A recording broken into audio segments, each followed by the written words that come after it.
உன் மூஞ்சிக்கு என்ன? நானே பெரிய ஹீரோவான்னு நினைச்சு தான் வந்திருக்கேன் மதுரையில இருந்து. என்ன இப்படி சொல்லிட்டான்னா கிட்டத்தட்ட 1 மணி நேரம் நான் அழுதுருப்பேன். அப்படியே செட்டுக்குள்ள போய் அங்கங்கே அழுதுட்டு கண்ணீர் எல்லாம் தொடச்சிட்டு கண்ணாடியை பார்த்து நான் பேசுறேன்.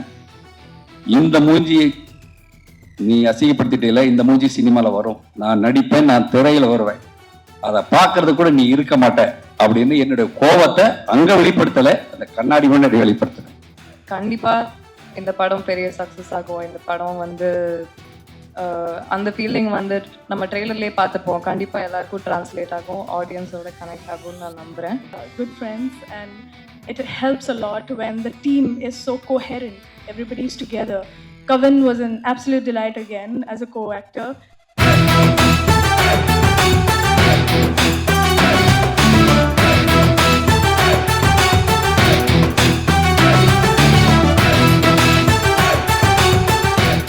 எல்லாருக்கும் வணக்கம்.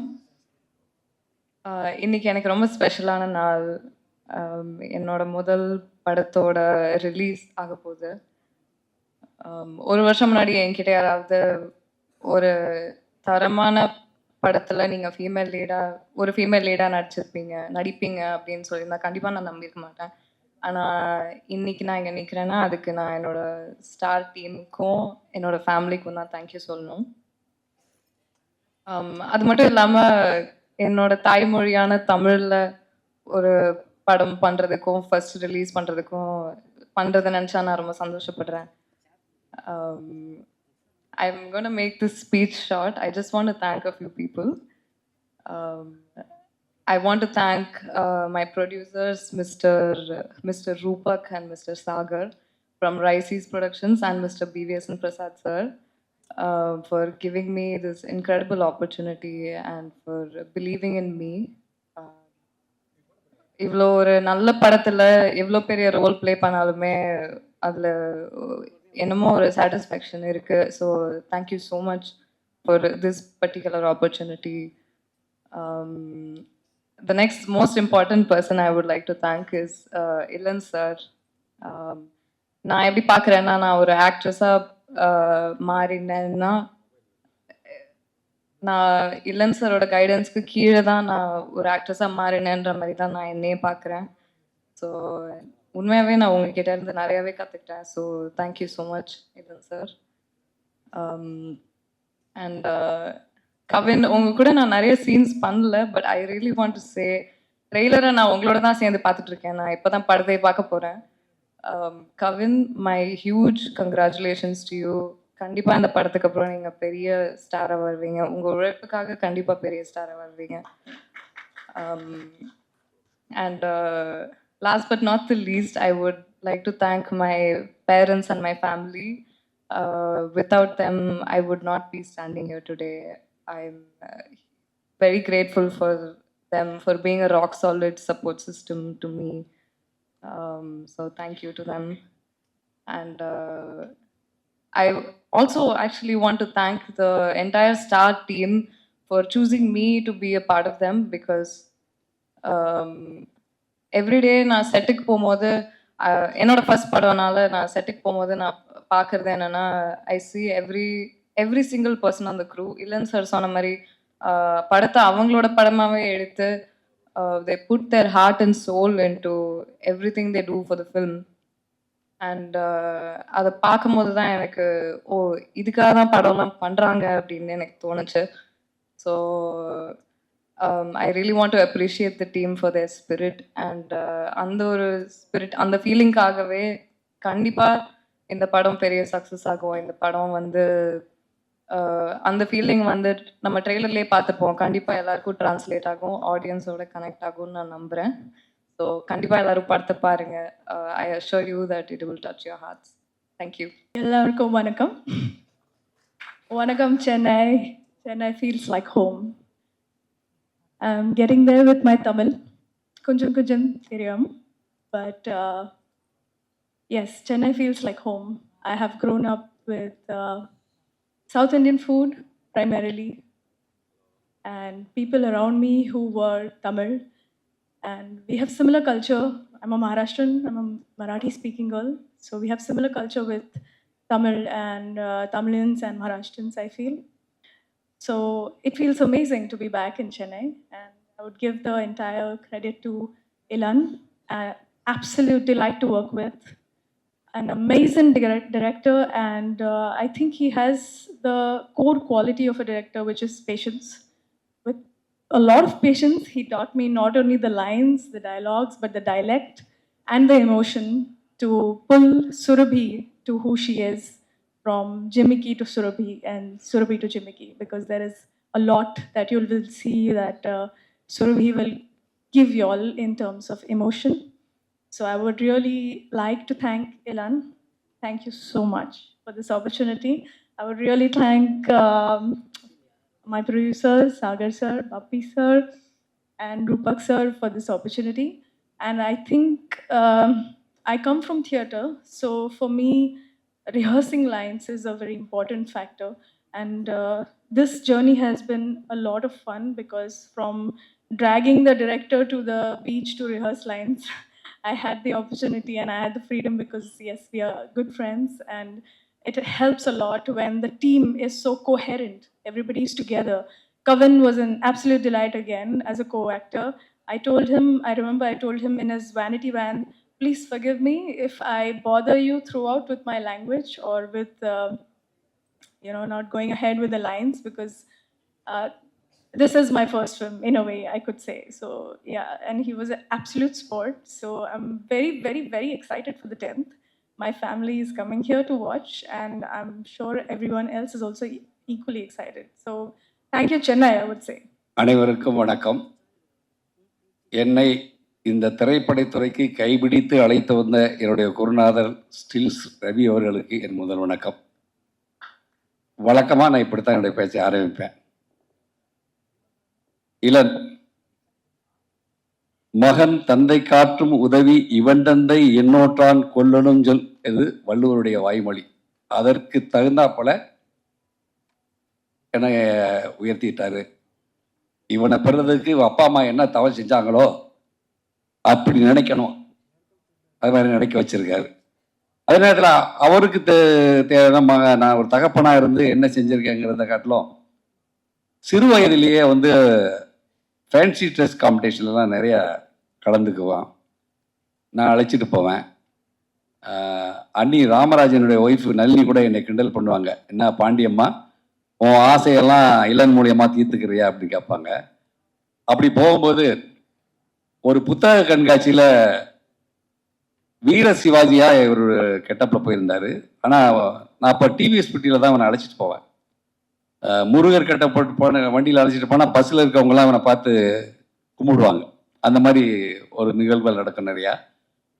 ஒவ்வொரு சிவாஜி கணேசன்லாம் இவருக்கு தெரியாது, சிவாஜி கணேசன் பார்த்தே கிடையாது. ஆனால் அந்த கேசட்டை வாங்கி போட்டு பார்த்துட்டு அதே ஃபாலோ பண்ணிட்டு எல்லா ஃபேன்சி ட்ரெஸ்ஸும் கூட்டி போவேன்.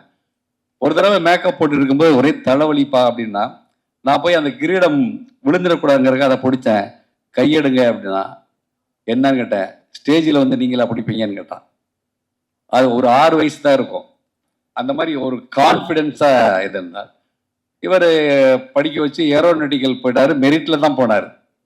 இடையில ஷார்ட் ஃபிலிமும் என்னை வச்சு எடுத்தார். அந்த படிப்புலேருந்து எங்கே விலகி போயிடுவானோங்கிற பயத்தில் நான் சொன்னேன், நீ படிப்பை முடிக்காமல் இந்த துறைக்கு வராத, நான்லாம் 35-40 ஆண்டுகளாக இருக்கேன், நான் இன்னும் அந்த நிலைக்கு வரல அப்படிங்கிறத கொஞ்சம் நிலைமையெல்லாம் எடுத்து சொன்னேன். அதுக்கு அவர் கேட்ட ஒரு பதில், பட்டப்படிப்பு முடிச்சுட்டு வேலை இல்லாமல் ஒரு 4 வருஷம் நான் வீட்டில் இருந்தேன்னா எனக்கு சோறு போடுவீங்களா போட மாட்டீங்களா? கண்டிப்பாக போடுவோம். அது மாதிரி நினச்சிக்கிட்டு 2 வருஷம் கொடுங்க, நான் இயக்குனர் ஆகி காட்டுறேன்னாரு. 2 வருஷம் இல்லை, 1 வருஷத்துலேயே ஆகி காட்டினார். இதை எதுக்கு சொல்றதுன்னா, பெற்றோராக நம்ம தன்னுடைய பிள்ளைகளுக்கு அவருடைய விருப்பப்படி போகிறதுக்கான வாய்ப்பை கொடுக்கணும். நான் கொடுத்தேன், அவர் வந்தார். கொடுக்காம நம்முடைய இதுவே காட்டிட்டு இருந்தோம்னா அவர்களுக்கு அந்த வளர்ச்சியை தடை பண்ணிடுறோம் அப்படிங்கிற நிலையை வந்துருவோங்கிறக்காகத்தான் நான் இதை சொல்றேன். இதை விட்டுட்டு நான் இந்த படத்துல எங்க அப்பாவை இந்த மாதிரி ஒரு நிகழ்ச்சி நடந்தது அப்படிங்கிறத அவர் சொன்னதை, அது என்ன நடந்தது அந்த நிகழ்ச்சியை நான் விவரிக்க விரும்புறேன். நான் ஸ்டில்ஸ் ரவிட்ட உதவியாளராக இருக்கும்போது நான் ஸ்டில் போட்டோகிராஃபராக ஒரு திரைப்படத்துக்கு போயிருக்கேன். அங்கே இயக்குனருக்கு ப்ரொடக்ஷன் பர்சனல் அசிஸ்டன்ட்னு ஒருத்தர் இருப்பாங்க இயக்குனருக்கு. அவங்க தான் டீ காஃபி எல்லாம் கொடுப்பாங்க. எனக்கு என்னன்னா இயக்குனர் எப்படி சொல்லி தராரு, அந்த நடிகர் எப்படி நடிக்கிறாரு, நடிகர் எப்படி நடிக்கிறாரு, இயக்குனர் எப்படி நடிக்கிறாரு பார்த்து கம்பேர் பண்ணுவேன். இவர் சொல்ற மாதிரி அவர் நடிக்கலையே, அவர் வேற மாதிரி நடிக்கிறாரு, நானா இருந்தேன்னா இவர் சொல்ற மாதிரியே நடிப்பேனேன்னு எனக்குள்ளேயே கற்பனை பண்ணிக்கிட்டு அதை பார்த்துட்டு இருந்தேன் ரொம்ப ஆர்வமா. இந்த பையன் வந்தாரு, எனக்கும் அப்போ 24 வயசு தான், அவரும் சிறு வயது தான். வந்த உடனே என்ன பார்த்துக்கிட்டாரு, ஓ மூஞ்சி வச்சுட்டு இங்கே நிற்காத, அப்படி போயா அப்படின்னாரு. நான் திரும்பின உடனே அழுதுட்டேன். நான் கிராமத்துல இருந்து வந்த புதுசு, நம்ம மூஞ்சிக்கு என்ன, நானே பெரிய ஹீரோவான்னு நினைச்சு தான் வந்திருக்கேன் மதுரையில இருந்து. என்ன இப்படி சொல்லிட்டான்னா கிட்டத்தட்ட 1 மணி நேரம் நான் அழுதுருப்பேன்.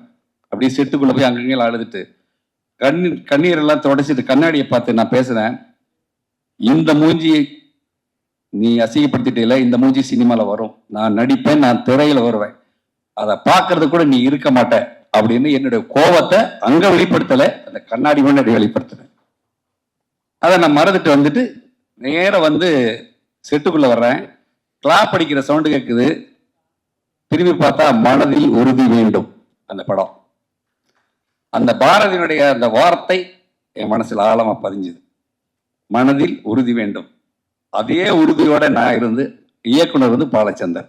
இப்ப பாலச்சந்தரையா எப்படி நடிப்பு சொல்லி கொடுத்துருப்பாரு. அப்ப என்னுடைய ஆர்வம் வந்து இந்த இயக்குனர்ல நம்ம ஒரு சீன் கொடுத்தாலே போதுமே, அப்படிப்பட்ட காலங்கள்ல தான் நான் இருந்தேன். அப்படிதான் அந்த நிகழ்வு தான் நான் பல மேடைகள்ல சொல்லியிருக்கேன். நான் நடிகனான பின்னாடி பல மேடைகள்ல சொல்லியிருக்கேன். மற்றவர்களுக்கு உந்துதலா இருக்கணுங்கிறதுக்காக. எல்லாருமே அவமானப்படுத்தியிருப்பாங்க, நான் மட்டும் இல்ல, நிறைய பெரிய நடிகர்கள் கூட என்கிட்ட சொல்லியிருக்காங்க, இந்த மாதிரி எனக்கு நடந்தது, இந்த மாதிரி உங்களுக்கு நடந்தது அப்படின்னு. அதனால இலக்கை நோக்கி பயணிப்பவர் பலர், ஆனா சென்றடைவர் சிலர் தான். எல்லாருமே சினிமாவை நோக்கி வர்றோம், எல்லாருமே ஒரு தொழில் அதிபர் ஆகணும்னு நினைக்கிறோம், இல்லை ஒரு டாக்டராக நினைக்கிறோம். பல பேர் அந்த இலக்கை நோக்கி போறோம். சென்றடைவர் ஏன் சிலர்னா கடைசி வரைக்கும் அந்த நோக்கத்திலிருந்து விலகாம இருக்கிறாங்களோ அவங்க தான் அந்த இடத்துக்கு வந்து சேர்றாங்க. இன்றைக்கு இந்த நிலைக்கு வந்து இவர் மகன் இந்த நிலைக்கு வந்திருக்கிறது எனக்கு பெருமைக்குரிய விஷயம். நான் கொஞ்சம் ஒரு 1 ஹவருக்கு முன்னாடி கூட அந்த புகைப்பட நண்பர்களோட பேசிட்டு இருக்கும்போது என்னுடைய அந்த ஆர்வம் அங்கிருந்து தான் நான் இங்க வந்திருக்கேன். அப்போ அவங்கள்ட்ட சொன்னேன், ஆடுன காலும் பாடுன வாயும் சும்மா இருக்காத மாதிரி எனக்கும் கை சும்மா இருக்கல, நான் என் செல்போன்லயாவது போட்டோ எடுக்கிறேன்னு சொல்லிட்டு அந்த ஒரு நண்பரை புகைப்படம் எடுத்தேன். அதில் எனக்கு ஒரு திருப்தி. ஆனால் இந்த நிலைக்கு நான் வர்றதுக்கு காரணம் ஸ்டில்ஸ் ரவி அவர்கள் தான். ஏன்னா அவர் ஒவ்வொரு நொடியிலையும் வந்து தொழில் அக்கறையில தான் இருப்பார். நான் ஷார்ட்ல போயிட்டு படம் எடுக்கிற நேரத்தில் யாராவது ஒரு சின்ன சீன் நடிக்கணும்னா கேமரா போட்டு நடிக்க போய் அடியெல்லாம் வாங்கியிருக்கேன். இங்கே அதுக்கு கேமரா ஸ்டாண்டில் இருக்க ஆளை கண்டானா, சார் அந்த பாரு சார் குடிமை போட்டு நிற்கிறோம் உங்களால் தான் சார் சொல்லுவாங்க. உடனே நான் போனேன்னு சொல்லுவார், நீ வேலைக்கு வேணா வீட்டுக்கு போ, நீ நடிக்கத்தானே வந்த, இல்லைண்ணே இனிமேல் அப்படி பண்ண மாட்டேனே அப்படின்னு கையை காலில் பிடிச்சி விழுந்து திருப்பி மறுபடியும் வேலைக்கு சேர்ந்துக்குவேன். ஆனால் எனக்குள்ள அந்த எண்ணங்கள் விட்டு போகலை, நடிக்கணுங்கிற எண்ணங்கள் இன்னைக்கு வரைக்கும். உனக்கு 1 லட்ச ரூபாய் தர்றேன், நீ இங்கே வந்து ஒரு வேலையை செய் அப்படின்னா 500 ரூபா கொடுக்குற நடிக்கிறதுக்கு தான் போய் வேணும், அந்த 1 லட்ச ரூபா வேணான்ட்டு போயிருக்கேன். அது மாதிரி நடந்திருக்கு. ராஜாராணி படம் நடிக்கும் போது நான் போட்டோகிராஃபர், திருமணத்துக்கு ஆர்டர் எடுத்து வச்சுட்டேன். இங்கே வந்து ஏ வெங்கடேஷ் சார் வந்து மலேசியாவில் ஒரு படம் ஷூட்டிங், உனக்கு 75,000 ரூபா சம்பளம், நீ வானாரு. ஆனால் நான் வந்து ராஜாராணிங்கிற படத்தில் நடிக்க போகிறேண்ணே, அதில் ஒரு நல்ல கேரக்டர்ண்ணே, சத்யராஜ் கூடலாம் நடிக்கணும், நயன்தாரா கூடலாம் நடிக்க போகிறேண்ணே, அதனால் நான் வரலன்னாரு. என்னையா 75,000 ரூபா தர நீ வரமாட்டேங்கிறேண்ணே. இல்லைண்ணே எனக்கு அதுதான் நோக்கம், வேணும்னா வர்றேன், 12ஆம் தேதி இங்கே ஷூட் வச்சுருக்காங்க, மலேசியாவிலேருந்து எனக்கு ஒரு டிக்கெட் போட்டு அனுப்பிச்சிருங்க, இங்கே வந்துடுறேன், யாராவது அசிஸ்டண்ட் அனுப்பிச்சிடுறேன் அப்படின்னு.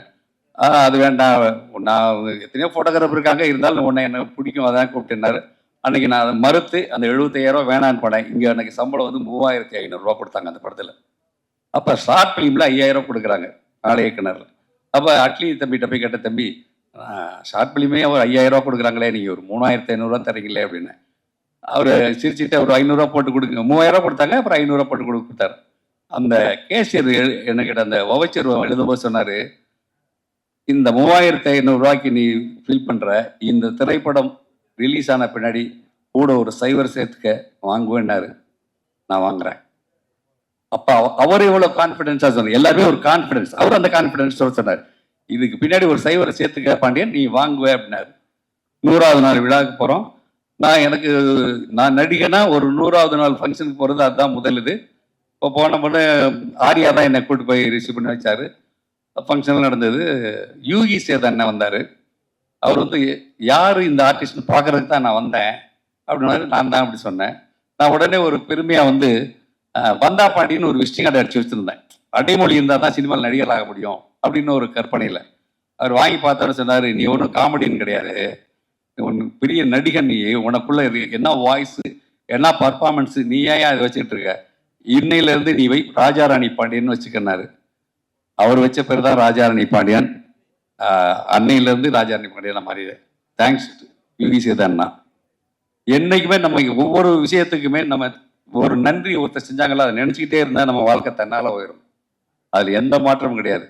இந்த வாய்ப்பை கொடுத்த தயாரிப்பாளர், அவர் பேரை சொல்றதுன்னா பேர்லாம் எனக்கு நினைவில் இல்லை. ஏன்னா அவரை பார்த்ததே 2வது 3வது பார்த்தேன். அதே மாதிரி கதாநாயகிகளோ கவின் தவிர, ஏன்னா கவின் எனக்கு ஏன் டக்குன்னு நினைவு வருதுன்னா என் பையன் பேர் கவியரசன், அதனால கவின் உடனே நினைவுக்கு வந்துடும்.